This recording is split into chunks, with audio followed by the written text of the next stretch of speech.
Oke, di sini saya mau jelaskan tentang infeksi. Jadi infeksi spesifik dan non spesifik.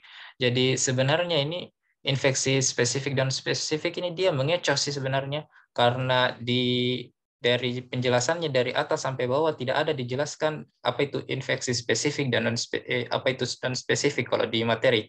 Tapi saya tambahkan saja. Jadi pertama, infeksi kan ini kondisi ketika mikroorganisme itu masuk ke tubuh kita, berkembang biak dan mengakibatkan gejala yang tidak menyenangkan.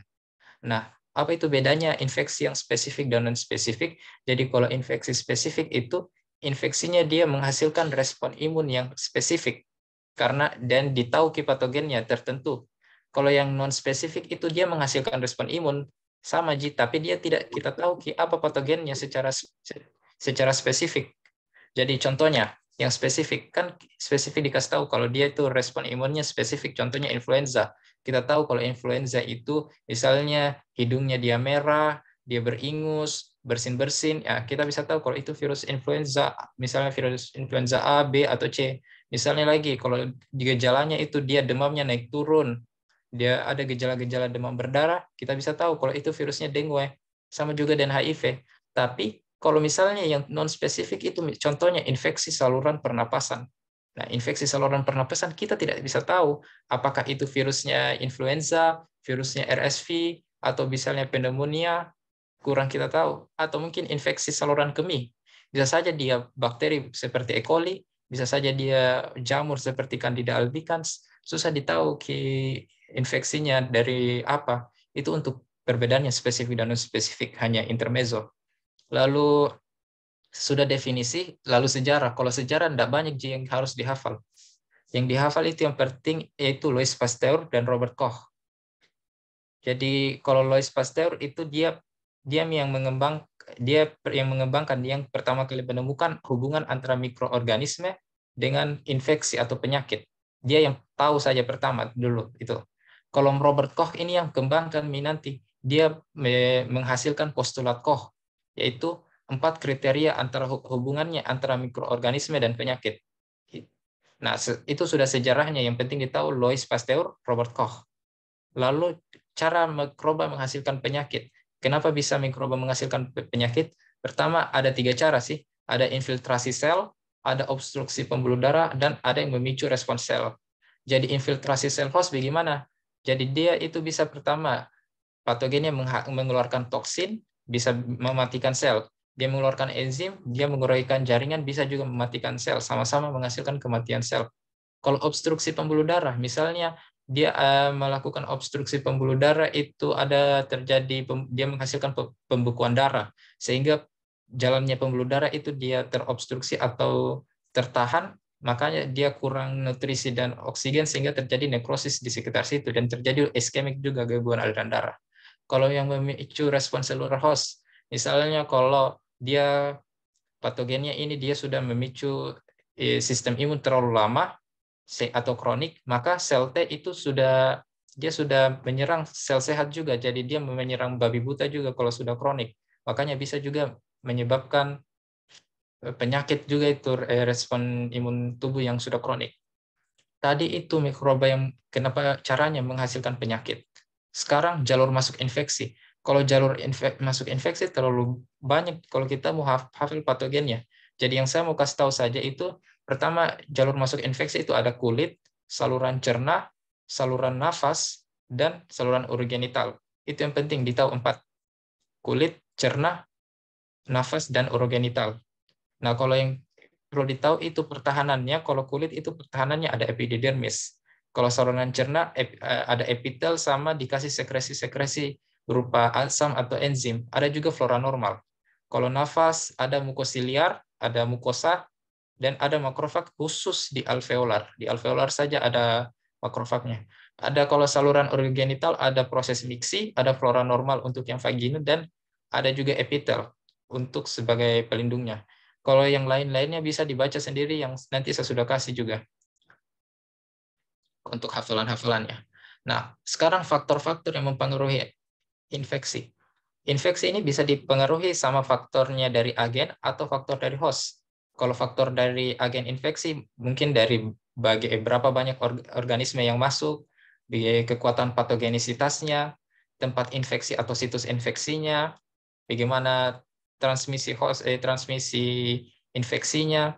Kalau faktor host seperti misalnya faktor umum seperti umur, ras, nutrisi. Ada juga faktor pertahanan tubuh host, ada faktor status imunitasnya host. Tadi itu faktor-faktor yang mempengaruhi infeksi, sekarang perjalanan infeksi. Nah, ini sebenarnya tidak terlalu rumit. Karena yang pertama, kalau perjalanan infeksi, ada manusia, ada agen infeksi. Nanti apa yang terjadi kemungkinannya hanya ada dua. Antara dia bisa masuk ke jaringan atau tidak bisa. Kalau dia tidak bisa masuk ke jaringan, maka tidak akan terjadi penyakit. Tidak ada gejala, tidak ada aktif sistem imun. Itu yang penting. Kalau bisa masuk, ada kedua kemungkinan juga. Dia berhasil multiplikasi di jaringan atau gagal multiplikasi. Kalau gagal, maka dia tetap namanya infeksi karena sudah masuk, tapi dia subklinis atau tidak ada gejalanya. Dan sistem imun juga aktif, jadi biasanya tidak banyak gejalanya. Kalau misalnya dia berhasil multiplikasi, sudah berhasil masuk, sudah berhasil multiplikasi, kalau dia patogen multiplikasi di dalam tubuh, maka itu dia akan terjadi kerusakan sel, terjadi juga respon imun atau inflamasi, sehingga keduanya ini menyebabkan gejala klinis dan pastinya juga mengaktifkan sistem imun. Jadi itu kemungkinannya ada tiga sisi saja. Tadi aktif sistem imun tapi tidak ada gejala, tidak aktif sistem imun tanpa gejala, aktif sistem imun tanpa gejala, dan aktif sistem imun dan bergejala. Sekarang klasifikasi infeksi. Ada dua klasifikasi infeksi yang penting dari PPT. Pertama, klasifikasi infeksi berdasarkan patogenisitas dan berdasarkan tempat berkembang biak. Kalau berdasarkan patogenisitas dibagi jadi dua. Ada yang transient, ada yang severe. Kalau yang transient itu yang ringan, Ji. Kalau halo.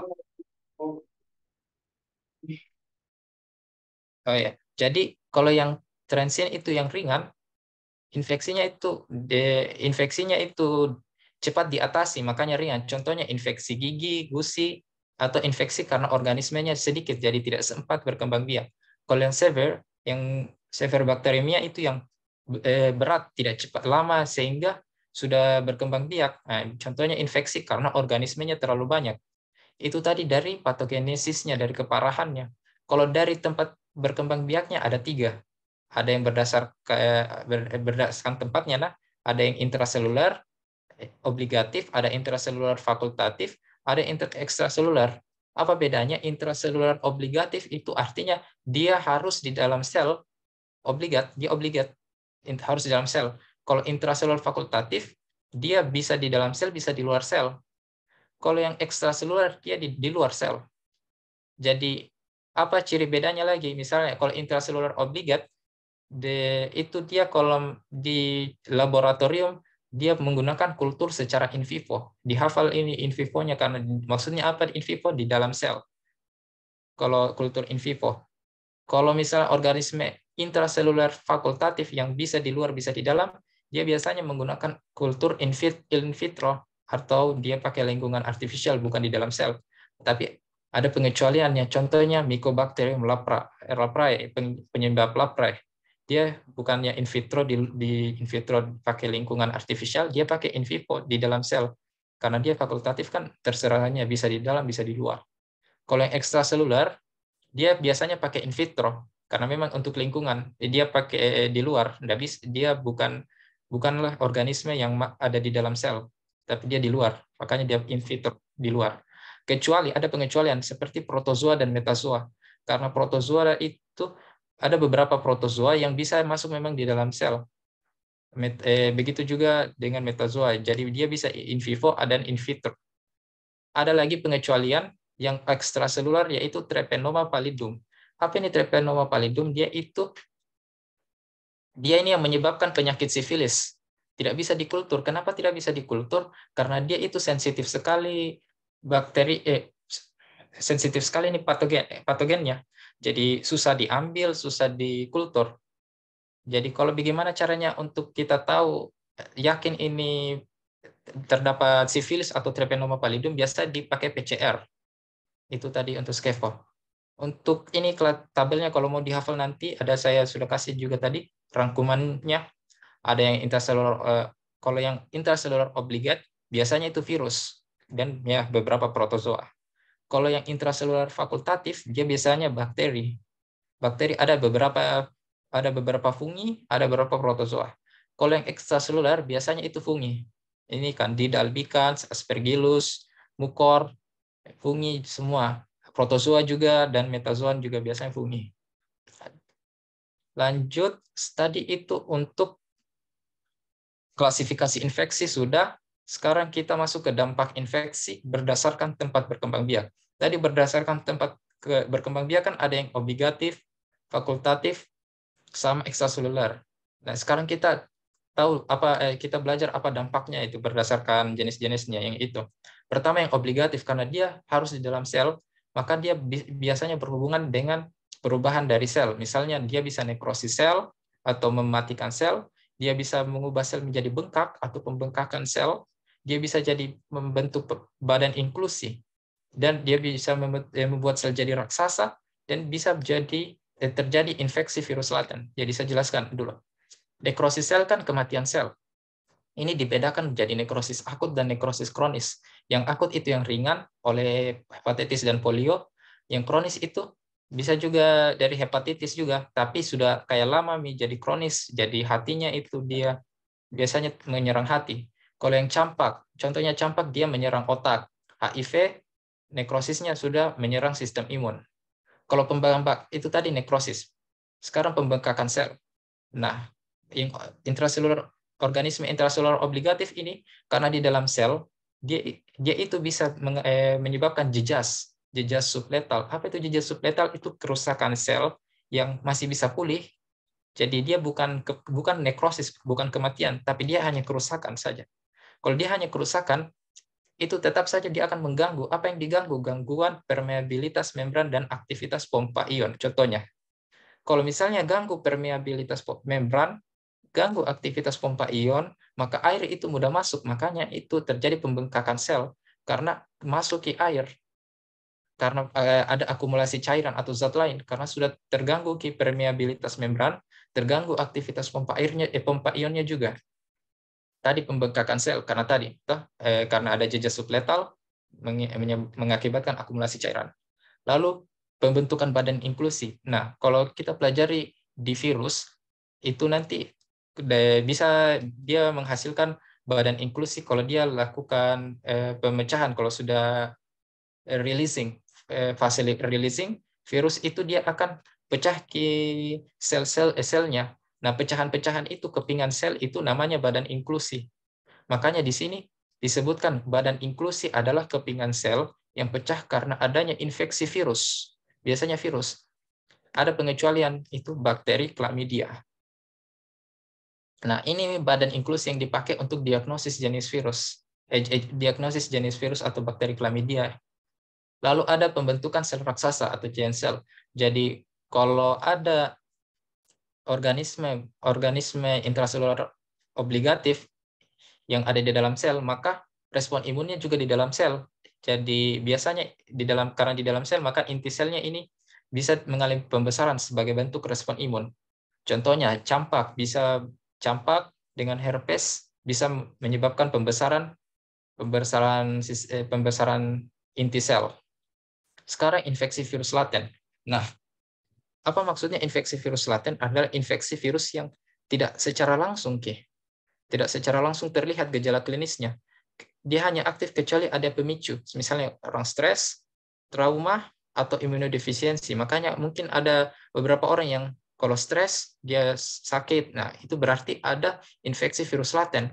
Nah, kenapa berbahaya ini infeksi virus laten selain bisa dipicu-picu seperti begitu? Karena dia menyebabkan onkogenesis. Apa itu onkogenesis? Dia menyebabkan perubahan sel normal menjadi sel kanker. Jadi dia ini penyebab kanker juga ini virus laten. Kenapa bisa? Jadi cara kerjanya kan kalau virus laten itu biasanya adalah virus-virus DNA. Dia masuk di dalam DNA sehingga dia karena lama di dalam situ sel-sel tak berubah jadi mutasi.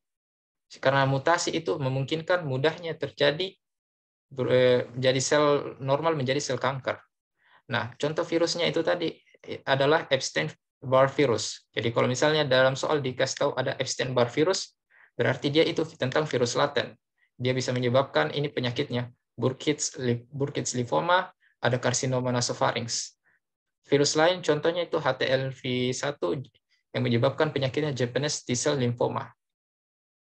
Tadi yang intraselular obligat, sekarang organisme intraselular fakultatif, di dalam PPT juga tidak terlalu banyak penjelasannya. Jadi yang dikasih tahu saja dia menyebabkan kerusakan sel atau jaringan dan pembentukan jaringan granuloma. Granuloma itu dia kumpulan sel-sel.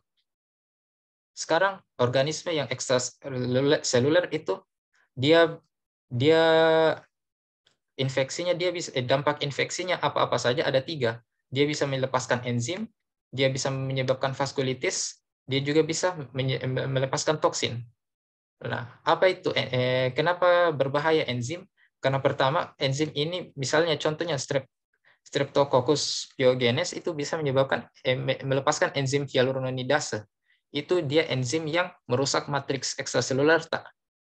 Contohnya lagi Staphylococcus aureus melepaskan dia menghasilkan koagulase supaya menghindari fagositosis. Jadi dia berbahaya memang pelepasan enzim dari organisme yang ada di ekstraseluler. Apalagi dia bisa sebabkan vaskulitis lokal. Apa itu vaskulitis? Peradangan dinding darah. Bagaimana cara kerjanya? Misalnya contoh ada virulen atau patogen. Dia menyebabkan pembukuan darah. Pembukuan darah kan dia berkumpul-kumpul, menyebabkan obstruksi, jadi aliran darah berhenti. Maka menyebabkan nekrosis karena tidak ada nutrisi atau oksigen yang bisa lewat di sekitar situ. Contohnya yang bisa disebabkan tadi anthrax atau dari Bacillus anthracis sama Streptococcus pyogenes, sama-sama yang ini, Streptococcus pyogenes. Sudah tadi enzim, vaskulitis lokal, yang terakhir ada toksin. Toksin yang dihasilkan oleh patogen ada 3 jenis, ada endotoksin, exotoksin, dan enterotoksin. Endotoksin itu toksin atau racun yang dilepaskan ketika dia mati, jadi dia ada di dalam dirinya bakteri. Biasanya itu diproduksi sama bakteri gram negatif. Jadi kalau misalnya dia mati atau dia pecah bakterinya, melepaskan toksin sekitar. Itu endotoksin, bakteri biasanya bakteri gram negatif. Kalau exotoksin, toksin yang dilepaskan, tapi dia masih hidup. Dia tidak perlu mati dulu baru untuk lepaskan. Biasanya itu diproduksi sama bakteri gram negatif dan positif. Kalau enterotoksin, entero itu kan artinya pencernaan. Jadi enterotoksin itu toksin dilepaskan ke pencernaan manusia. Dia itu sebenarnya masuk sama exotoksin karena dilepaskan toh. Tapi dia hanya untuk menyerang saluran pencernaan. Jadi bikin orang diare dan muntah-muntah.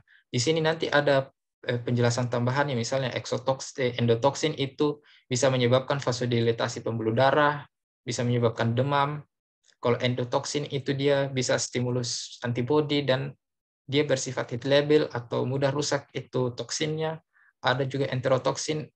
Enterotoksin itu mungkin contoh-contohnya ada kolera, ada juga diare karena E. coli. Lalu itu tadi klasifikasi dampak infeksi dari berdasarkan tempat berkembang biaknya. Sekarang kita tentang inflamasi daripada infeksi. Jadi infeksi ini bisa menyebabkan radang atau inflamasi. Nah, radangnya ini dibagi menjadi 3, radang akut, radang supuratif atau yang bernanah, dan radang kronik yang menahun. Radang akut tadi juga berdasarkan 3 jenis organisme tempatnya itu cara kita membedakan. Kalau radang akutnya kita membedakan apa organismenya, jenisnya ini. Jadi misalnya kalau organisme intraselular obligat, ciri-cirinya itu dia banyak neutrofilnya kalau dia sedang radang. Dan ada faktor kemotaktik. Apa itu faktor kemotaktik? Itu adalah zat kimia yang menarik sel darah putih. Jadi contohnya itu ada sitokin, apa segala. Yang penting kita tahu ada faktor kemotaktik yang menarik zat kimia sel darah putih seperti leukosit, monosit, dia menarik di sekitar situ. Kalau intraselular fakultatif jarang terjadi radang. Tapi makanya tadi di sebelumnya itu di dampaknya itu hanya sedikit karena memang jarang terjadi yang fakultatif. Tapi kalau misalnya memang terjadi, biasanya itu terdapat makrofag dan sedikit neutrofil. Jadi dilihat nih bedanya, bahwa kalau di sini ada banyak neutrofil, bahkan sampai kelebihan menyebabkan neutrofilia. Di sini sedikit neutrofil kalau yang fakultatif. Contohnya ya demam tifoid. Kalau yang ekstraseluler, ciri-cirinya ada limfosit, ada sel plasma, ada makrofag, tapi sedikit neutrofil. Dan ada lagi ciri satunya lagi, tidak ada kemotaktik atau zat kimia yang menarik sel darah putih. Kalau di ekstraseluler, itu tadi ciri-cirinya. Kalau kita mau bedakan mana yang organisme obligat, mana organisme fakultatif, mana organisme ekstraseluler, berdasarkan dari isi dari radangnya. Sekarang, kalau radang supuratif atau radang bernanah akibat infeksi. Nah, saya kasih tahu saya dulu, pernanahan ini sebenarnya adalah komplikasi atau lanjutannya dari radang akut. Dia itu sebenarnya adalah berupa cairan nekrosis. Pus itu, nanah itu cairan nekrosis. Artinya kalau sel sudah mati, dia mengalami nekrosis, nanti dia akan berubah jadi cairan. Cairan itu namanya nanah. Nah, pernanahan itu dibagi menjadi pernanahan akut, yang berat, yang cepat, yang kronik, yang lama. Nah, kalau pernanahan akut itu terjadi karena ada patogen yang bisa menghindari fagosit sistem imun. Jadi misalnya kalau ada patogen, dia tidak sempat dibunuh sama sistem imun, maka dia yang akan membunuh kita. Dia akan membuat sel-sel tubuh menjadi nekrosis. Kalau terjadi nekrosis, dia berubah jadi cairan nekrosis, maka itu yang menyebabkan terjadinya abses atau kantung nanah. Lalu apa-apa bakteri yang bisa resisten, bisa kabur dari fagositosis, yang bisa menyebabkan nanah, itu ada Staphylococcus aureus, ada Klebsiella, ada Pseudomonas, ada Pneumococcus tipe 3. Tadi itu pernanahan akut, sekarang pernanahan kronik. Pernanahan kronik ini sebenarnya lanjutannya si pernanahan dari akut yang sudah lama. Nah, dia itu bisa disebabkan biasanya oleh bakteri Filamencus atau bakteri yang mirip dengan fungi. Makanya dia bilang miko. Miko artinya kan jamur, mikobakteri, bakteri yang menyerupai jamur dan disebabkan oleh fungi. Nah, mereka ini peranan kronik ini bisa menyebabkan 3 hal. Itu menyebabkan terjadinya suatu progresif atau tambah parahnya suatu penyakit, baru muncul juga mungkin multiple abscess, atau banyak munculnya abses di beberapa tempat dalam waktu yang sama, dan bisa juga terjadi fibrosis atau terbentuknya luka atau jaringan parut. Nah, kalau itu tadi yang radang supuratif atau bernanah, sekarang radang kronik yang menahun akibat infeksi. Yang ini terakhir materinya, jadi akibat kalau sudah menahun radang yang sudah lama bisa menyebabkan ada 4 hal. Bisa menyebabkan granulomatos, bisa menyebabkan proliferasi sel makrofag, bisa menyebabkan munculnya limfosit dan banyak limfosit sel dan sel plasma, dan ada yang campuran, bisa bernanah dan granulomatos. Penjelasannya granulomatos itu jadi radang kronik, itu bisa menyebabkan munculnya granuloma atau sel-sel menjadi kumpul sebagai bentuk dari sistem imun. Jadi dia berkumpul-kumpul T sel. Jadi kalau dia bergranula-granula. Kalau radang kronik juga bisa menyebabkan proliferasi sel makrofag. Jadi nanti sel makrofag, sel yang melakukan fagosit sistem imun ini, dia mengalami pembesaran dan proliferasi yang abnormal, yang aneh, di luar normal. Lalu ada juga adanya limfosit dan sel plasma. Kan limfosit dan sel plasma itu sama-sama sistem kekebalan tubuh mereka berdua. Makanya itu wajar saja kalau dia meningkat pada radang kronik. Ada juga campuran, yaitu bernanah dan granulomatosis. Jadi ada menyebabkan adanya nanah dan adanya granuloma atau kumpulan sel-sel. Itu saja sih. Karena sebenarnya ada lagi, kalau di materi PPT tidak ada materi infektan dan peradangan atau infeksi ini. Tidak ada di PPT, tapi ada di difusi. Hanya yang saya pikirkan, karena ini materinya ini ada sebenarnya di materi-materi PPT-PPT lain. Ini PPT virologi, ini bakteriologi, ini ada di mikologi, ada di parasit, lebih ke protozoa. Jadi itu saja yang bisa saya sampaikan.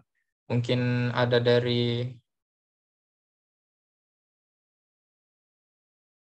jadi ada yang bertanya bagaimana itu granuloma, contohnya kayak gimana gambarannya. Setahu saya granuloma itu kumpulan sel jadi granula. Bagaimana ya? Kayak misalnya, coba saya ambilkan gambarnya.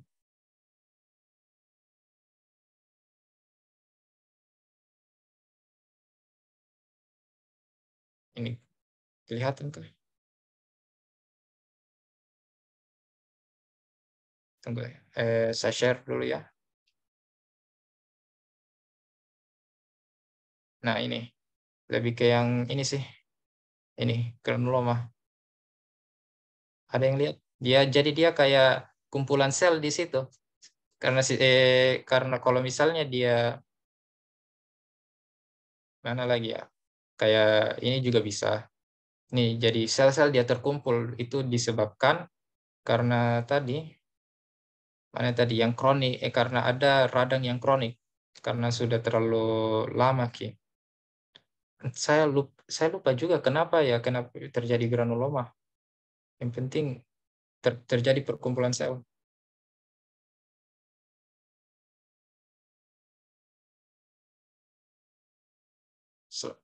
Radang akut akibat infeksi.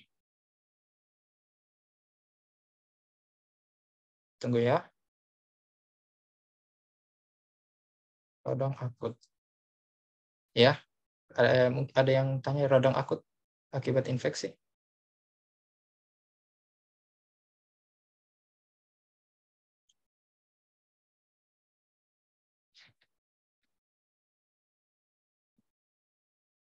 Ini kalau saya mau jadi radang akut akibat infeksi itu dibedakan berdasarkan dari organismenya, dari tempat berkembang biaknya. Misalnya organisme intraseluler obligat, bagaimana ciri-cirinya? Organisme intraseluler fakultatif, bagaimana ciri-ciri radang akutnya? Kalau di slide saya yang ekstraseluler lebih banyak neutrofilnya. Hmm, kalau ini kan saya cek dari difusi sedikit neutrofil. Kalau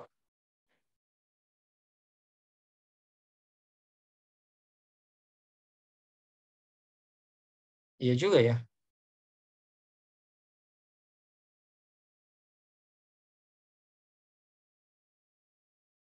benar juga itu yang disebut di chat tadi.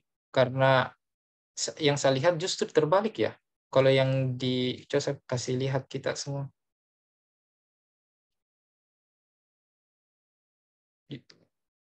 Justru terbalik ya di sini. Kalau yang ekstraseluler itu yang banyak neutrofilnya, kalau yang obligat justru yang sedikit neutrofilnya, yang tidak ada kemotaktik. Eh, Pertama, neutrofil. Neutrofil itu kan ada di nanti saya ubah lagi. Kalau saya lihat mana yang benar, baru saya kasih rangkumannya atau pengumumannya di grup grup grup tak. Mungkin ada lagi yang mau tanya lagi. Nanti saya tunggu, saya isi warna merah dulu ini. Semua ada apa-apa ini.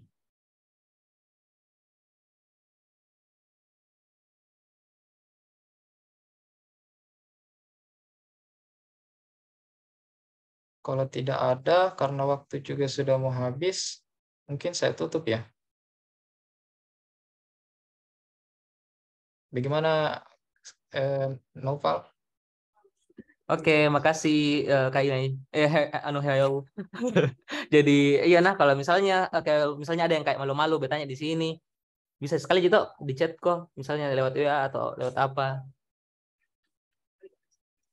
Bisa gitu. Ya, Iya, makasih silakan. Heo. Makasih. Oke, Makasih juga. iya iya, sama-sama. Makasih, makasih.